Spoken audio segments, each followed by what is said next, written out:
Modern Tamil Nadu பார்வையாளருக்கு வணக்கம், வாழ்த்துக்கள் Alex. Sir நன்றி சார். எதுக்கு வாழ்த்து சொன்னேன், எதுக்கு நன்றி சொல்றீங்கன்னு தெரியல. குழந்தைகள் தினத்துக்காக எனக்கு வாழ்த்து. பரவாயில்ல, தெரிஞ்சுக்கிட்டீங்க. போன வருஷம் இதே ஜோக்கு தான் சொன்னோம் அப்படின்னு நினைக்கிறேன். யோசிச்சு பார்க்குறப்ப கிட்டத்தட்ட அதே தான் நினைக்கிறேன். வந்து இதே வேலையாத்தான் அலைகிறானா நியமா பார்த்தா நீங்கள் தான் எனக்கு வாழ்த்து சொல்லியிருக்கணும். இருந்தாலும் வந்து என்னை விட நீங்கள் வயது மூத்தவராக இருந்த போது கூட வாழ்த்த வயதில் வணங்குகிறேன் என்றாலும் கூட உங்களுக்கு ஒரு வாழ்த்துக்களை தெரிவித்து விட்டேன். எனக்கு பாதி பேர் இப்பெல்லாம் மாட்டுப்பொங்கல் வாழ்த்துக்கள் தான் அவங்க சொல்கிறாங்க. ஆனால் ஓகே, மாட்டுப்பொங்கல் வாழ்த்துக்கள் அதெல்லாம் சொல்லுவாங்க. அப்புறமேல் ஏப்ரல் 1 வாழ்த்துக்கள் சொல்லுவாங்க. ஒரு வகையில் இன்றைக்கும் ஒரு ஏப்ரல் 1 சொல்லலாம். பீகாருடைய தேர்தல் முடிவுகள் வந்திருக்கிறது. அதை பற்றி நம்ம உள்ளே பேசலாம். அதனால் குழந்தைகளுக்கும் குழந்தைகள் போன்ற உள்ளம் கொண்ட எங்களை போன்றவர்களுக்கும் குழந்தைகள் தின வாழ்த்துக்களை சொல்லிவிட்ட ஷோக்குள்ள போவோம். இது முச்சந்தி ஷோ. நான் உங்கள் சுகுணாதிவாக. நான் அலெக்ஸ் பாண்டியன்.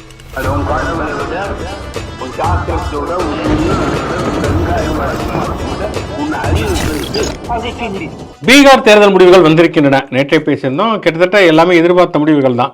ஏன்னா வந்து அதனுடைய கருத்து கணிப்பு, அதாவது தேர்தல் முடிந்த பிறகு வந்த கருத்து கணிப்புகளிலிருந்து ஆரம்பித்து பலரும் சொன்னது பாஜக கூட்டணி தான் அங்கே வெற்றி பெறும் சொல்லி. நம்ம இன்னைக்கு பேசிக்கிட்டு இருக்கக்கூடிய இந்த கணம் வரைக்கும் பார்த்தோம்னா கிட்டத்தட்ட 200க்கும் மேற்பட்ட இடங்கள்ல பாஜக கூட்டணி முன்னிலை இருக்கிறது. மொத்தம் வந்து 243 தொகுதியில் பாஜக கூட்டணி பெரும்பான்மை, அறுதி பெரும்பான்மை, அதெல்லாம் தாண்டி ஏதோ ஒரு பெரும்பான்மை, மிகப்பெரிய பெரும்பான்மைக்கு அது போயிருக்கிறது அப்படிங்கிறத பார்க்குறோம். நம்ம இப்போ பேசிகிட்டு இருக்க நேரம் முடிவு எப்படி வந்தால தேஜஸ்வி யாதவ் அவருடைய தொகுதியில் பின்னடைவை சந்திக்கிறாங்கிற மாதிரியான தகவல்கள்லாம் வருகின்றன அப்படிங்கிறத பார்க்கிறோம். இது ஒரு வகையில் எதிர்பார்த்தது தான். ஒன்று என்னன்னு சொன்னால் வந்து இந்த எஸ்ஐஆர் பற்றி விவாதம் தொடங்கி மிகப்பெரிய அளவில் தொடங்கியதே பீகாரில் தான். பீகாரில் வந்து 63 லட்சம் வாக்காளர்கள் நீக்கப்பட்டார்கள். அதைத் தொடர்ந்து மிகப்பெரிய அளவில் சட்ட போராட்டம் நடத்தப்பட்டு மக்கள் மத்தியிலே மக்கள் கல மன்றத்தில் போராட்டங்கள் நடத்தப்பட்டு அதற்கு பிறகு அந்த பட்டியல் மாற்றி அமைக்கப்பட்டு இருந்தாலும் அது இன்னுமே முழுமையடையாத பட்டியல் அப்படிங்கிற ஒரு ஆதங்கம் இருக்கக்கூடிய ஒரு சூழலில் தான் இந்த தேர்தல் முடிவுகள் வந்திருக்கின்றன அப்படிங்கிறத நம்ம பார்க்கிறோம். ஆக மொத்தம் பார்த்தோம்னா வந்து எஸ்ஐஆர் என்பது எப்படி ஒரு தேர்தலில் ஒரு தாக்கத்தை செலுத்தும், அது எப்படி ஆளுங்கட்சிக்கும் தேர்தல் ஆணையத்துக்கும் இடையிலான கூட்டணியை வலுப்படுத்தும் அப்படிங்கிறதுக்கு இது ஒரு உதாரணம் அப்படின்னு சொல்லலாம். அதனால் வந்து நம்ம இதில் வந்து கூடுதலாக வந்து நாம் வந்து பெற வேண்டிய எச்சரிக்கை அப்படிங்கிறது தமிழ்நாட்டில் வந்து எஸ்ஐஆர் தொடங்கி விட்டது. ஆனால் இன்னைக்கு வரைக்கும் எங்கள் வீட்டுக்கெலாம் வரவே இல்லை. அது வந்து கொஞ்சம் நாம் கொஞ்சம் இல்லை, இன்னும் ரொம்ப நிறைய கூடுதல் கவனத்தோடு இருக்க வேண்டிய அவசியம் இருக்கிறது அப்படிங்கிறது இதை காட்டுகிறது. ரெண்டாவது வந்து இது முழுக்கவே வந்து எஸ்ஐஆர்னால் மட்டும்தான் வந்து பிஜேபி வெற்றி பெற்று விட்டது அப்படின்னு சொல்ல முடியுமானா நம்ம உறுதியான ஆதாரங்கள் இல்லாமல் சொல்ல முடியலை. ராகுல் காந்தியை பொறுத்தவரைக்கும் அவர் நிறைய தேர்தல் ஆணையம் செய்த மோசடிகள் பற்றி, அதில் இருக்கக்கூடிய குறைபாடுகள் பற்றி நிறைய ஆதாரங்களை இங்கே சமர்ப்பித்திருக்கிறார். ஆனாலும் கூட வந்து இந்த தேர்தல் முடிவுகள் வந்து இப்போ தான் முடிஞ்சிருக்குங்கிறப்ப இதுக்கான ஆதாரங்கள் இனிமேல் தான் கிடைக்கும். அதுக்கப்புறம் கிடைச்சாருன்னா கிடைக்கலன்னா என்ன அப்படிங்கிற மாதிரியான ஒரு விஷயம்தான். இருந்தாலும் வந்து எஸ்ஐஆர் என்பது ஒரு மிகப்பெரிய ஒரு முதன்மையான காரணமாக இருந்த போதும் கூட அதை தாண்டி வந்து இதில் வந்து பல காரணங்களையும் நம்ம அலசலாம். ஒன்று என்னன்னா வந்து இன்னமும் வந்து பாஜக தான் தங்களுடைய முதன்மையான எதிரி அப்படிங்கிறது எதிர்க்கட்சிகள் போதுமான அளவுக்கு உணர்ந்து தங்களுக்குடைய ஒரு ஒற்றுமையை ஏற்படுத்துவதுங்கள இன்னுமே வந்து ஒரு சுணக்கம் இருக்கிறது அப்படிங்கிறதுமே நம்ம பீகாருடைய ஒரு உதாரணமாக எடுத்துக்கொள்ளலாம். தமிழ்நாட்டில் பார்த்தோம்னா 7 ஆண்டுகளுக்கு மேலே வந்து இங்கே ஒரு கூட்டணி, மதச்சார்பற்ற முற்போக்கு கூட்டணி, இந்திய அளவில் இந்தியா கூட்டணிங்கிறது அதுக்கப்புறம் தான் உருவானது. அதுக்கு முன்னாலே தமிழ்நாட்டில் வந்து ஒரு பாஜக அல்லாத கட்சிகளை இணைத்து ஒரு கூட்டணியை திமுக தலைவர் திரு மு.க. ஸ்டாலின் வந்து உருவாக்கிட்டார். காங்கிரஸ், விசிக, இடது கம்யூனிஸ்டுகள், மனிதநேய மக்கள் கட்சி போன்ற பல்வேறுபட்ட அமைப்புகள் இணைந்த ஒரு கூட்டணிங்கிறது மதிமுக உட்பட பல்வேறு கட்சிகளை இணைத்து ஒரு கூட்டணியை வந்து உருவாக்கிறார். அந்த கூட்டணியில் சின்ன சின்ன பிரச்சனைகள்லாம் ஏற்பட்டாலுமே கூட ஒன்று அந்த பிரச்சனைகள் பேசி சரி செய்யப்பட்டு விடுகின்றன. இன்னொரு பக்கம் என்னன்னா வந்து இவ்வளவு பிரச்சனைகள் என்னன்னா சின்ன சின்ன முரண்பாடுகள் பிரச்சனைகள் இருந்தாலும் கூட எங்களுக்கு வந்து முதன்மை என்கிறது பாஜக மதவாதத்தை எதிர்ப்பதில் தான் உறுதியாக இருக்கிறோம். இது வெறுமனே தேர்தல் கூட்டணி கிடையாது, இது வந்து ஒரு கொள்கை அடிப்படையிலான கூட்டணி அப்படிங்கிறதுல எல்லாருமே உறுதியாக இருக்கிறார்கள். அது திமுக தலைமை தாங்கக்கூடிய திமுகவாக இருந்தாலும் சரி, அல்லது மார்க்சிஸ்ட் கம்யூனிஸ்ட் கட்சியெல்லாம் சில விமர்சனங்கள் வந்து வைத்தாலுமே கூட அவர்கள் இந்த கூட்டணியில் தான் இருப்போங்கிறாங்க. விசிக குறிப்பாக, ஏன்னா விசிக தான் வலை போட்டு பலமுறை கூப்பிட்டாலும் எடப்பாடி பழனிசாமியில இருந்து ஆதவர்ஜனானது விஜய் வரைக்கும் கூப்பிட்டாலும் நாங்கள் போக மாட்டோம் உறுதியாக இருக்காங்க. ஆனால் இந்த மாதிரியான ஒரு உறுதித்தன்மை அப்படிங்கிறது இந்தியா முழுக்க இருக்கக்கூடிய எதிர்க்கட்சிகளும் இருக்கிறதா அப்படிங்கிற கேள்வி ஒரு மிகப்பெரிய கேள்வி. அதுக்கு வந்து பீகார் மிகச்சிறந்த உதாரணம். ஏன்னா வந்து பீகாருடைய அந்த தேர்தல் கூட்டணி உடன்பாடுகளில் வந்து அவ்வளோ பிரச்சனைகள் இருந்தது. காங்கிரஸ் பேர் இயக்கம் அதுவுமே தன்னை சுயவிமர்சனம் செய்து கொள்ள வேண்டிய அவசியம் இருக்கிறது. ஏன்னா வந்து இதே நிதிஷ்குமார் தான் முதல்ல இந்த இந்தியா கூட்டணியுடைய ஒருங்கிணைப்பாளராக இருந்தார். அப்போ அவர் சொன்னார் வந்து ஒருங்கிணைப்பு கூட்டம் நடத்தணும்னா கூட வரமாட்டேங்கிறாங்க, 5 மாநில தேர்தல் வரப்போகுது, கரெக்டாக பார்த்தீங்கன்னா முடிவு வரப்போ எல்லாம் தோற்று போயிட்டு அதுக்கப்புறம் வருவாங்கன்னு தேர்தல் முடிவுகள் வந்துக்கிட்டே இருக்கிறப்ப இவர் மல்லிகார்ஜுன கார்கே கடிதம் எழுதார், நம்ம கூட்டத்தை கூட்டிக்கும் அப்படின்னு சொல்லிட்டு. அதுக்கப்புறம் நிதிஷ்குமாரே அந்த கூட்டணி விட்டு போய்விட்டாருங்கிறத பார்க்குறோம் ரொம்ப. ஏன்னா ராஜஸ்தான்லேருந்து பல மாநிலங்கள் அப்படி தான் வந்து அங்கே இருக்கக்கூடிய சிபிஎம்லேருந்து பல கட்சிகளை காங்கிரஸ் உதாசீனப்படுத்தியதுங்கிறத பார்க்குறோம். இங்கேயுமே பார்த்தோம் அப்படின்னு சொன்னால் வந்து கிட்டத்தட்ட ஒரு 10க்கும் மேற்பட்ட தொகுதியில் கூட்டணி இருக்கிற கட்சிகளை ஒன்று கொண்டு எதிர்ப்புமாக போட்டியிட்டது, அதுக்கப்புறம் சமாதானம் பண்ணாங்க. அதுக்கப்புறம் ஒரு வழியாக வந்து பீகாரில் முதல்வர் வேட்பாளர் வந்து தேஜஸ்வி யாதவ்னு அறிவித்தார்கள் சொல்லிட்டு ஏகப்பட்ட முரண்பாடுகள் அப்படிங்கிறலாம் நம்ம பார்க்கணும். பிஜேபி கூட்டத்தில் இந்த பிரச்சனைகள் இருந்தாலுமே கூட, ராம்விலாஸ் பாஸ்வான் கட்சியெல்லாம் பிரச்சனைகள் இருந்தாலுமே கூட அவங்க அதை வந்து சமாளித்து ஒரு மாதிரி போயிடறாங்க. ஆனால் வந்து எதிர்க்கட்சிகள் வந்து அந்த அளவுக்கு ஒற்றுமையாக இல்லை அப்படிங்கிறத பார்க்குறோம். இன்னொன்று பார்த்தோம்னு சொன்னால் வந்து நம்ம மறுபடியும் சொல்வது வந்து பிஜேபி என்பது வெறுமனே தேர்தல் அரசியல் கட்சி அல்ல, அதுக்கு ஒரு சித்தாந்தம் இருக்கிறது. அந்த சித்தாந்தம் ரொம்ப ரொம்ப ஆபத்தானது. பிஜேபி இன்னைக்கு தோக்குது நாளைக்கு ஜெயிக்குது அல்லங்கிறது பிரச்சனை கிடையாது. அது சமூகத்தில் உருவாக்கி இருக்கக்கூடிய தாக்கம், பாதிப்பு இருக்கு இல்லையா, அது வந்து 2000 ஆண்டு கால தாக்கம். அப்போ அதை வந்து வெல்லணும்னு சொன்னால் வெறுமனே இந்த எலெக்ஷனில் ஜெயிக்கிறது இல்லை, அதுக்கு ஒரு கருத்தியல் ரீதியாக தயாராகணும். தமிழ்நாடும் கேரளாவும் அதுக்கு தயாராகி இருக்கிறது. அதை வந்து மற்ற மாநிலங்கள் வந்து உணரணும். ராகுல் காந்தி இது முன்னெடுக்கிறாருனாலும் கூட அதை தொடர்ச்சியாக அவர் முன்னெடுக்கணும். தன்னுடைய கட்சியை வந்து முழுக்க அரசியல் வயப்படுத்த வேண்டிய ஒரு தேவை இருக்கிறது. மற்ற எதிர்கட்சிகளுக்குமே தாங்கள் இதுவரைக்கும் செய்திருந்த அரசியலை வந்து மறுபடியும் வந்து ஒரு ரிவிசிட் பண்ண வேண்டிய ஒரு அவசியம்ங்கிறது இருக்கிறது. இன்னொரு இதில் மிக முக்கியமாக நம்ம பார்க்க வேண்டிய ஒரு விஷயம், இதெல்லாம் தாண்டி பிஜேபி மற்றும் வந்து இந்தியா கூட்டணி கட்சிகளை தாண்டி பார்க்க வேண்டிய ஒரு மிக முக்கியமான ஒரு விஷயம்னா, இந்தியாவின் ஒரு மிகச்சிறந்த தேர்தல் வகுப்பாளர்னு சொல்லப்படக்கூடிய பிரசாந்த் கிஷோர், அவரோட கட்சி ஒரு தொகுதியில் கூட இது வரைக்கும் நமக்கு தெரிஞ்சு எங்கேயுமே லீடிங்கில் வரல, ஒரு தொகுதியில் கூட ஜெயிக்காது அப்படிங்கிறாங்க. அப்போ என்னன்னா அந்த தேர்தல் வியூக வகுப்பாளருங்கிறவங்க அவங்க வந்து பல காரணங்களை ஒண்ணுதானே தவிர அவங்களே ஏதோ வந்து எல்லாத்தையும் தேர்தலில் ஜெயிக்க வச்சுறதா நினைச்சுக்கிட்டு இருக்காங்க. எங்க ஏற்கனவே வெற்றி பெறுவதற்கான சூழல் இருக்கதோ அங்க வந்து வேலை பார்த்துட்டு எங்கனாலும் ஜெயிச்சதுன்னு சொல்லிக்கிறது, தோத்த இடத்துல அதை பத்தி கண்டுக்காம போறது அப்படிங்கிறது தான் யதார்த்தமான நிலைமையாக இருக்கிறது. ஜன்சுராஜ் கட்சி அப்படிங்கிறது மண்ணுக்கவி இருக்கிறது அப்படிங்கிறத நம்ம பார்க்குறோம். அதனால பெரிய பொலிட்டிக்கல் ஸ்ட்ராட்டஜி, எலெக்ஷன் ஸ்ட்ராட்டஜி எல்லாம் பண்ணி மிகப்பெரிய வெற்றியை தரத்துக்குனால அவங்களுடைய சொந்த ஊர்லேயே ஜெயிக்க முடியல அப்படிங்கிறதா இப்போ கலை யதார்த்தம். இங்கேயும் அதே மாதிரி இருக்காங்க. இப்போ பார்த்தோம்னா தாவேக்கால வந்து ஆதவ அர்ஜுனா, அவரும் தன்னை வந்து பொலிட்டிக்கல் ஸ்ட்ராட்டஜிஸ்ட் பிரசாந்த் கிஷோரோட சேர்ந்து பணியாற்றிருக்காரு. பிரசாந்த் கிஷோரை கூப்பிட்டு வச்சு ஒரு இதெல்லாம் நடத்துனாங்க, வந்து அவங்க ஒரு கூட்டத்தெல்லாம் கூப்பிட்டு வச்சு கையெழுத்தில் வந்து கையெழுத்து போட மாட்டேன்ட்டுலாம் போனார் அவர். அப்போ ஆதவ அர்ஜுனாங்கிற ஒரு ஸ்ட்ராட்டஜிஸ்ட் தான். அப்போ கலகதையாக சொல்றாரு, நான் சின்ன வயசுல வந்து நான் வந்து மாவோயிஸ்ட் ஆகணும்னு முடிவு பண்ணேன். அவர் ஏதோ மாவோயிஸ்ட் ஆகிறது மல்யுத்த வீரர் ஆகிற மாதிரி நினைச்சிட்டு இருக்காரு, வந்து அப்படியே படிச்சு கிழிச்சு அப்படியே போறங்கிறது. மாவோயிஸ்ட் என்பது ஒரு அரசியல், அந்த அரசியல் உணர்வுல இருந்து மாவோயிஸ்ட்கள் வருகிறார்கள் அப்படிங்கிற குறைந்தபட்ச அறிவோடு இல்லாமல் வந்து உளறியவர் ஆதவ அர்ஜுனா. அவர் வந்து பார்த்தோம்னு சொன்னா வந்து இது வந்து தாவேக்காவும் இதுல வந்து பாடம் கற்றுக்கொள்ள வேண்டிய தேவை இருக்கிறது.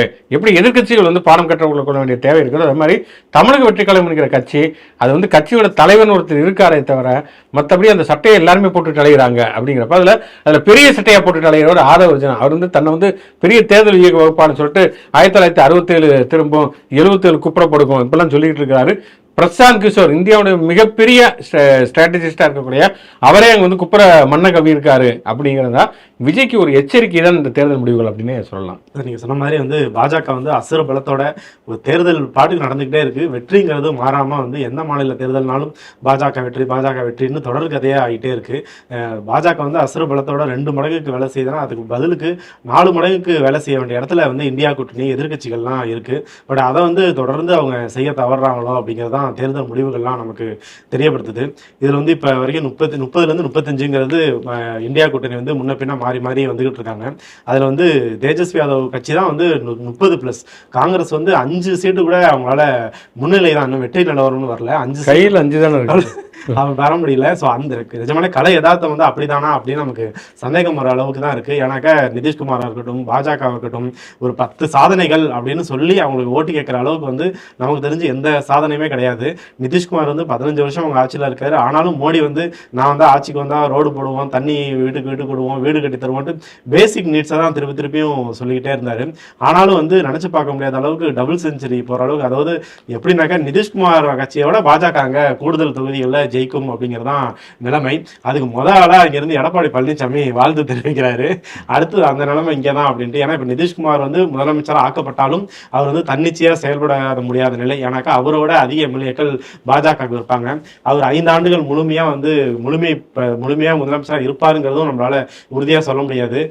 நினைச்சா நாளைக்கே வந்து நிதிஷ்குமார் ஓரம் கட்டிட்டு பாஜக இருந்து ஒருத்தரே முதலமைச்சராக வரலாம். அப்படிதான் அங்கே வந்து பாஜக வந்து என்ன செய்யும் அப்படி ஒவ்வொரு மாநிலமா போய் அப்படின்னு நம்ம சொல்லிக்கிட்டே இருக்கோம். இருக்கோமோ அது வந்து பீகார்லயும் நடக்க போகுது. ஸோ பாஜக தொடர்ந்து ஜெயிச்சுக்கிட்டே இருக்கு. அதுக்கு பதிலுக்கு இவங்க வேலை செய்யணும் அப்படிங்கிறது நம்ம சொல்ற மாதிரி நீங்க 65 லட்சம் 63 லட்சம் ஓட்டுகள் வந்து அங்க சூறையாடப்பட்டிருக்கு, நீக்கப்பட்டிருக்கு அப்படின்னு ஒரு குற்றச்சாட்டு வருதுனாக்க அதை வந்து மக்கள் மத்தியில போய் ஒரு பிரச்சாரம்னு சொல்லி பண்ணாங்க. 65 லட்சம் வாக்குகள் நீக்கப்பட்டதுக்கு வந்து பாஜகவோ நிதிஷ்குமாருக்கோ எந்த கவலையும் இல்லை. அவங்க வந்து அது ஒரு நியாயமான நடைமுறை அப்படின்ட்டு ஆதரவு தெரிவிச்சாங்க. அப்ப காங்கிரஸும் அந்த கூட்டணி கட்சிகளும் தான் வந்து எங்களோட வாக்குகள், சிறுபான்மையினர் வாக்குகள், தலித்துகளோட வாக்குகள், எங்களுக்கு வர வாக்குகளை நீக்கிட்டாங்கன்னு சொல்றாங்க. பட் ஆனால் அது கோர்ட்டுக்கும் போய் ரொம்ப தொடர்ந்து அதை வந்து அதுக்கு ஒரு தீர்வு காண்றது அப்படிங்கிறது ஏன் பாஜக தொடர்ந்து ஜெயிச்சுட்டே இருக்குன்னா ராகுல் காந்தி வாக்கு திட்டு நடக்குதுன்னு சொல்றாரு. அப்ப அதுக்கு தீவிரமான எதிர் வினை அப்படின்னு ஏதாச்சும் ஒன்று செய்யணும், கோர்ட்டுக்கு போகணும், கோர்ட்டும் வேடிக்கை பார்க்குது. அதுக்கும் வந்து என்ன செஞ்சாங்கங்கிறது தெரியாம வெறும் பேசிக்கிட்டே இருக்காங்களோடைய வேலை ஒன்றும் நடக்கலையடா அப்படின்ற மாதிரி தான் தேர்தல் ரிசல்ட்டுமே பீகார்ல வந்திருக்கு. இதோட தொடர்புடைய 2 செய்திகளுமே நம்ம சொல்லிடலாம். என்ன அப்படின்னு சொன்னால், நம்ம இப்போ தான் சொல்லணும், பீகாரில் வந்து ஏன் வந்து எதிர்க்கட்சிகள் எவ்வளோ கடுமையான படுதோல்வி அடைந்திருக்காங்கன்னா ஒற்றுமை இல்லாததான் காரணம்னு. இங்கே வந்து தமிழ்நாட்டில் மட்டும் ஜெயிச்சுட்டு இருக்காங்கிறப்ப அது மட்டும் எப்படி ஜெயிக்கலாம், அதை மட்டும் ஜெயிக்க விட்டுருமானாங்க அப்படின்னு சொல்லிட்டு காங்கிரஸ் வந்து சில பேர் கிளம்பியிருக்கார்கள்.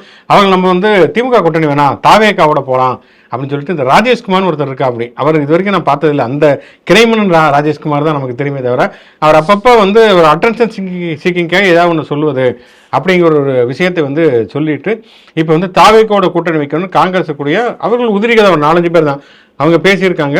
இப்போ என்னென்னா, செல்வ பெருந்தகை தமிழ் ஒரு 12 பேர் கொண்ட குழு வந்து காங்கிரஸ் வந்து தமிழ்நாடு முழுக்க போய் சுற்றுப்பயணம் செய்து கட்சியில் என்னென்ன பிரச்சனை அப்படின்னு சொல்லி சரி சொல்ல போகிறாங்க. இதுக்கு என்ன கிளப்பிட்டுருக்காங்க, ஏன்னா இது தாவேக்கா கூட்டணி பற்றி ஆலோசிப்பதற்காக தான் இந்த குழு அப்படின்னு சொல்லி கிளப்பிட்டுருக்குறாங்க. அதாவது காங்கிரஸ் கட்சிங்கிறது நம்ம சொன்ன மாதிரி பீகாரில் எப்படி வந்து கூடுதலான சீட்டுகளை வாங்கிட்டு தோல்வி அடைஞ்சிருக்காங்களோ, இங்கே அப்படி தான் வந்து 63 சீட்டுகளை வாங்கினாங்க திமுக கூட்டணியில் இருக்கிறப்ப 2011. கடைசியில் 63 நாயர்மார்கள்லாம் கலைஞர் புகழ்ந்தார். கடைசியில் 5 சீட்டு ஜெயிச்சாங்க, 63 சீட்டு வாங்கி. அதனால வந்து கலை யதார்த்தத்தை புரிந்து கொண்டு எல்லா கட்சிகளும் வந்து ஒரு ஒற்றுமையாக வந்து ஒத்துழைப்பது அப்படிங்கிறதா தேர்தல் வெற்றிகளை கொண்டு போய் சேர்க்கும். இங்கே பொறுத்த வரைக்கும் ஒரு வலிமையான கூட்டணியாக வந்து திமுகவுடைய கூட்டணி இருக்கும் பொழுது தேவைக்கால போய் அவங்க என்னத்தை அடைய போகிறாங்க. இன்னமும் வந்து ஒன்றிய அளவில் பார்த்தோம்னு சொன்னால் வந்து காங்கிரஸ் கட்சியுடைய பல நிலைப்பாடுகளை ஆதரவு தெரிவித்து வலிமையாக ஒரு தோழனாக வந்து திமுக விடுதலை சீட்டுகள் கம்யூனிஸ்ட் கட்சிகள் மாதிரி தான் இருக்குது. தேவைக்கு என்ன பண்ணுறது, இப்போ கூட பார்த்தோம்னா வந்து இந்த டெல்லியில் நடந்த குண்டுவெடிப்புக்கு பாஜக மேலே எந்த வித விமர்சனமும் வைக்கல. இன்னும் அவங்க தான் இப்போ 16ஆம் தேதி ஆர்ப்பாட்டமே பண்ண போகிறாங்க. ஊரில் அத்தனை பேர் ஆர்ப்பாட்டம் பண்ணி முடிச்சாங்க. எஸ்ஐஆரில் 16ஆம் தேதி ஆர்ப்பாட்டமே பண்ண போகிற ஒரு கட்சியில், அதாவது காங்கிரஸ் கட்சி நல்லா இல்லாமல் இருக்கணும் அப்படின்னு வேற யாரும் நினைக்கிறாங்க இல்லையோ, காங்கிரஸ் கட்சியில் இருக்கக்கூடிய சில பேர் தான் வந்து நினைப்பாங்க. அப்படிங்கிறதுக்கான உதாரணம் தான் இவங்க வந்து கண்டிப்பாக வந்து மத்தியில் இருக்கக்கூடிய டெல்லியினுடைய அகில இந்திய காங்கிரஸ் கட்சியுடைய தலைமையில் இருக்கக்கூடிய ராகுல் காந்தியோ, மல்லிகார்ஜுன கார்கேவோ, சோனியா காந்தியோ, அல்ல தமிழ்நாட்டில் இருக்கக்கூடிய செல்வ பெருந்தகையோ இந்த உதிரிகளுடைய கூக்குரலை வந்து அடக்கிட்டு இவங்களை வந்து பொருட்படுத்தாமல் அடுத்தடுத்த பணிகளை முன்னெடுத்தால் மட்டும்தான் காங்கிரஸ் கட்சிக்கு எதிர்காலம். காங்கிரஸ் இல்லைனா கூட திமுக கூட்டணி ஜெயிச்சிடும். ஆனால் வந்து காங்கிரஸ் கட்சிக்குன்னு இந்திய அளவில் வந்து ஒரு எதிர்காலம் வேண்டும் அப்படின்னு சொன்னால் இருக்கிற ஒரு நல்லா இருக்கிற கூட்டணி வந்து நாசமாக்கிட்டு போய்விடக்கூடாது அப்படிங்கிறது தான் பொதுவாக ஜனநாயக சக்திகளுடைய மீதான ஜனநாயக சக்திகளுடைய ஒரு அக்கறை. பீகாரில் வந்து கிட்டத்தட்ட 65,000 பூத் இருக்கு போல இருக்கு. ஆனால் வந்து அங்கீகரிக்கப்பட்ட இந்தியா கூட்டணியோட BLA 2 பூத் லெவல் ஏஜென்ட் வந்து கிட்டத்தட்ட 35,000 பேர் தானா. எனக்கு வாக்கு திருட்டு நடக்குது அப்படின்னாக்க யாரெல்லாம் இந்தியா கூட்டணிக்கு வாக்களிக்கிறாங்களோ அவங்க எல்லாத்தையும் தேர்தல் ஓட்டர் லிஸ்ட்ல இருந்து பிஜேபியும் தேர்தல் ஆணையம் சொல்லி நீக்கிறாங்க. அப்போ ஒரு பூத் ஏஜென்ட் போய் அங்கே வந்து அதை வந்து தடுக்கணும். இப்போ தமிழ்நாட்டில் வந்து அது ஒரு குற்றச்சாட்டாவே சொல்றாங்க. ஒரு BLO வந்து ஃபார்ம் கொடுக்குறாங்க, அதை வந்து ஃபில்அப் பண்ணி திருப்பி தரலன்னா அவங்க பேரை வந்து ஓட்டர் லிஸ்ட்ல இருந்து எடுத்துருவாங்க அப்படிங்கும் போது திமுகவை சேர்ந்த BLA 2 பூத் ஏஜென்ட்லாம் போய் அதுக்கு ஹெல்ப் பண்றாங்க. ஒவ்வொரு வீட்டுக்கும் போய் BLO கூடவே போய் அந்த ஃபார்மை கொடுத்து அவங்க உட்காந்து ஃபில்அப் பண்ணி கொடுத்து, ஏன்னா அதுதான் அந்த ஃபில்அப் பண்ணி கொடுத்தாதான் அவங்க ஓட்டர் லிஸ்ட்ல இருப்பாங்க. அவங்களோட நோக்கம் என்ன, யாரெல்லாம் இந்தியா கூட்டணிக்கு வாக்களிப்பாங்களோ அவங்க எல்லாத்தையுமே வந்து ஏதோ ஒரு காரணம் சொல்லி ஓட்டர் லிஸ்ட்ல இருந்து வெளியேற்ற வேலையை அதை வந்து திமுக வந்து தேர்தல் ஆணையத்தோட சேர்ந்துட்டு வேலை பார்க்குதுன்னா, சேர்ந்து வேலை பார்த்தாதான் ஓட்டு திட்ட வாக்காளர் பட்டியலிருந்து நியாயமான வாக்குகளை நீக்கிறத தடுக்க முடியும். இதை வந்து பீகார்ல வந்து முன்னாடியே 65 லட்சம் பேரை நீக்கிட்டாங்க அப்படின்னாக்க பூத் ஏஜென்ட் கூட இல்லாத சூழல்ல தேஜஸ்வி யாதவா இருக்கட்டும் இந்தியா கூட்டணியாச்சும் இருந்துகிட்டே இருக்காங்க. போன நாடாளுமன்ற தேர்தலில் இந்தியாவிலே வந்து இப்ப 5 மாநில தேர்தல் நடக்க போது அதுக்கு வந்து தேர்தல் ஆணையமே ஒரு பட்டியல் வெளியிட்டாங்க. எந்தெந்த மாநிலத்தில் எவ்வளவு பூத்துகள் இருக்கு, எந்தெந்த கட்சிகளோட பூத் ஏஜென்ட்டுகள்லாம் அங்கே இருக்காங்கன்ட்டு. அதுல வந்து உத்தரப்பிரதேசம் வந்து மிகப்பெரிய மாநிலம். உத்தரப்பிரதேசம் தான் வந்து இந்திய பிரதமரையே தேர்ந்தெடுக்கக்கூடிய அளவுக்கு மிகப்பெரிய நாடாளுமன்ற தொகுதிகள் சட்டமன்ற தொகுதிகள்லாம் இருக்கு. அங்க இருக்க பூத் ஏஜென்ட்டோட திமுக இங்க பூத் ஏஜென்ட்டுகள் அதிகமா இருக்காங்க. அவர் அகிலேஷ் யாதவே சொன்னார், தமிழ்நாட்டில் வந்து பூத் ஏஜென்ட்டோட பணிகள் என்ன அப்படின்ட்டு முதலமைச்சர் மு க ஸ்டாலின் வந்து ஒரு மாநாடு போட்டு சொல்றாருன்னா அந்த லிஸ்டெல்லாம் எடுத்து அவர் வச்சுக்கிட்டு இதெல்லாம் நீங்க ஃபாலோ பண்ணுங்க அப்படின்ற சொல்ல அளவில் இருக்காங்க. அப்போ ஓட்டுல தான் அவங்க கையை வைக்கிறாங்க, ஓட்டர் லிஸ்ட்ல கையை வைக்கிறாங்க அப்படின்னாக்கா அதுக்கு பதிலுக்கு நம்ம ஒழுங்கான பூத் ஏஜென்ட்டுகளை போட்டு அதை பாதுகாக்கிற பணியே செய்யணும். அதையும் வந்து எல்லா மாநிலங்களிலுமே இந்தியா கூட்டணி முக்கியமாக பீகார்ல அதுக்கு பாதி பூத் ஏஜென்ட்டை வச்சு அதையும் கோட்டை விட்டுருக்காங்கன்னு தான் சொல்லணும். அதில் வந்து தாவேக்கா கவனிக்க வேண்டிய இன்னொரு மிக முக்கியமான ஒரு விஷயம், 2 நாட்கள் முன்னால் ஒரு தொலைக்காட்சி வாரத்தில் தராசு சியாம் அவர்கள் மூத்த பத்திரிகையாளருக்கு ஒரு விஷயத்தை வந்து ரொம்ப சரியாக சுட்டி காட்டினார். என்னன்னா, இந்த எஸ்ஐஆர் வந்து அதிகமாக பாதிக்கப்பட போகிறது தாவேக்கா தான் அப்படின்னாரு. ஏன்னா எஸ்ஐஆர் இப்போ இந்த களத்தில் வந்து இப்போ வீடு வீடாக நீங்கள் சொல்றீங்க இல்லையா, அதில் வந்து 2 கட்சி தான் போகுது, ஒன்று திமுக, இன்னொன்று அதிமுக. இவங்களுக்கு தான் வந்து தமிழ்நாடு முழுக்க ஒரு மிகப்பெரிய கட்டமைப்பு இருக்கிறது. எல்லா பூத்துலையுமே வந்து பூத் ஏஜென்ட் போடக்கூடிய அளவுக்கான எண்ணிக்கை படங்கிறது திமுக அதிமுக தான் இருக்கிறது. தாவேக்காவுக்கு என்னன்னா, தாவேக்கால இருக்கக்கூடிய கணிசமானவங்களுக்கு 18 வயசுக்கு கீழே இருக்கவங்க, அது நமக்கு தெரியும். இந்த 18 வயசுக்கு மேலே இருக்கிறவங்களுக்குமே வந்து ஏற்கனவே இருக்கக்கூடிய நடைமுறைகளே அவங்களுக்கு தெரியாது. ஒரு பூத்துனா என்ன, அதில் எப்படி வந்து இது பண்ணுறது அப்படிங்கிற விஷயங்களே தெரியாதுங்கிறப்ப இப்போ இங்கே கொண்டு வந்திருக்கிற எஸ்ஐஆங்கிறது இன்னமும் புதுசு, அது திமுக அதிமுக ரொம்ப புதுசுங்கிறப்ப அதில் போய் இவங்க ஒர்க் பண்ணலைன்னா இருக்கிற ஓட்டும் இல்லாமல் போயிடும் அப்படிங்கிறத எதை போய் திடீர்னு ஒரு நாள் போய் பார்த்தா எங்கே என் பேரையே காணா, நடுவில் கொஞ்சம் பக்கத்தை காணாங்கிற மாதிரி அலறப்போறாங்க வந்து. அதனால வந்து இப்போ வந்து விஜய் வந்து விமர்சிக்கிறாங்க, அறிவுத்துறை விமர்சிக்கிறாங்க, எஸ்ஆர் ஆர்ப்பாட்டத்திலேயே விமர்சிக்கிறாங்க. அப்பெல்லாம் வந்து அவங்க சொல்றாங்களேன்னு கேட்கறப்ப தரசியாம் சொல்றாரு, இந்த பக்கம் திமுக வந்து அதை எதிர்க்கிறதுங்கிறப்ப அவங்க எதிர்த்து வந்து கோர்ட்ல கேஸ் போட்டு ஆர்ப்பாட்டம் நடத்துறாங்க. ஆதரிக்கக்கூடிய அதிமுக அவங்க ஆதரிச்சுட்டு போயிடறாங்க. ஆனால் நாங்கள் எதிர்க்கிறோம்னு சொல்ல தாவேக களத்துக்கே வரல. ஏன்னா வந்து அப்ப களத்துக்கு வர தாவேக எல்லாரும் விமர்சிக்கத்தானே செய்வாங்க. அது அவங்களுக்கே வந்து ஒரு மிகப்பெரிய பிரச்சனை, ஒரு புது கட்சிக்கு ஒரு மிகப்பெரிய பிரச்சனையாக இருக்கும் அப்படின்னு சொல்லிட்டு. ஆனா என்னன்னா நம்ம அது மேல அக்கறைப்பட்டு சொல்றதா இருக்க தவிர அதுக்கு எந்த விதமான அக்கறை இல்லை அப்படிங்கிறதான் யதார்த்தமான ஒரு உண்மை. ஓகே, நிறைய நேரம் வந்து இந்த தேர்தல் முடிவுகள் பற்றியே நம்ம பேசுகிறோம். இன்னைக்கு முதன்மையான செய்தி அதுதான், வேற பெரிய மேஜர் இஷ்யூஸ் எதுவுமே இல்லை அப்படிங்கிறனால கண்டிப்பாக இதில் வந்து பலரும் பாடம் கற்றுக்கொள்ள வேண்டியது இருக்கிறது. கடைசியாக ஒரு விளையாட்டு செய்தியோடு முடிக்கலாம். வந்து சரத்குமார் நைட்டு 2 மணிக்கு சமத்துவ மக்கள் கட்சியை கலைச்சிட்டு தன்னுடைய மனைவி ராதிகாவுடைய ஆலோசனை பேரில் பாஜக இருந்திருக்காரு. நேற்று அவருக்கு ஒரு மிகப்பெரிய பாராட்டு விழா நடத்திருக்காங்க. யாருன்னு அந்த சமத்துவ மக்கள் கட்சியில் ஏற்கனவே வந்திருக்காங்க இல்லையா, அவங்களாம் சேர்ந்து ஒரு பாராட்டு விழா நடத்திருக்காங்க. எதுக்காக அந்த பாராட்டு விழானா, அவங்க எல்லாத்தையும் மறக்காம பாஜக ஒரு பொறுப்பு வாங்கி கொடுத்துருக்காரு அப்படின்னு சொல்லிட்டு. அப்போ அதில் பேசியிருக்காரு, இந்த மாதிரி ஒரு தேசிய கட்சிக்கு இப்பெல்லாம் பொறுப்புகள் கிடைப்புங்கிறது பெரிய கஷ்டம், ஆனால் அண்ணன் எங்கள் நாட்டாமை வாங்கி கொடுத்துருக்காருன்னு. பாஜகவில் போற வர எல்லாருக்கும் நாய்ப்பே எல்லாத்துக்கும் வந்து பொறுப்பு கொடுத்துருவாங்க அப்படிங்கிறது தெரியல. பொறுப்பு இல்லையா, இப்போ வந்து ஒரு இளைஞரணி, ஒரு மாணவரணி அந்த மாதிரி இருக்கும் வந்து அதில் வந்து இவ்வளோ பேர் தான் இருக்கலாம் அப்படிங்கிறது இருக்குன்னா அவங்க புதுசாக ஒரு பொறுப்பை உருவாக்குவாங்க. பிரிவு உபச்சார பிரிவு, கலை இலக்கிய பிரிவு, அப்புறமேல் வந்து டவுசர் போட்டு பேண்டு போடும் பிரிவு, இப்படி விதவிதமாக பிரிவை கொடுத்து அதுக்கு ஒரு தலைவர் அப்படின்னு போட்டுருவாங்க. அதனால என்னமோ அது பெரிய வந்து அவங்களுக்கு நோபல் பரிசு கிடைச்ச ரேஞ்சுக்கு வந்து போட்டிருக்கிறாங்க அப்படிங்கிறது வந்து ஒரு பயங்கரமான ஒரு காமெடி அப்படின்னே சொல்லலாம். சரி, பல காமெடியில் அதுவும் ஒன்று காமெடி. இதுபோல் பல்வேறு விதமான செய்திகளை விரிவாக விவாதிக்க முறையாடவும் தொடர்ந்து மாடர்ன் தமிழ்நாடு யூடியூப் சேனலோட தொடர்புகள். முஸ்லிம் ஷோ லைக் பண்ணுங்க, கமெண்ட் பண்ணுங்க, மாடர்ன் தமிழ்நாடு சேனலுக்கு சப்ஸ்கிரைப் பண்ணுங்க. யூடியூப் மாதிரியே மற்ற சமூக இணையதளங்களையும் நமக்கான பேஜஸ் இருக்கு, அங்கேயும் லைக் பண்ணி ஷேர் பண்ணி உங்களோட ஆதரவை தொடர்ந்து கொடுங்க. மீண்டும் நிகழ்ச்சி சந்திப்போம். நன்றி.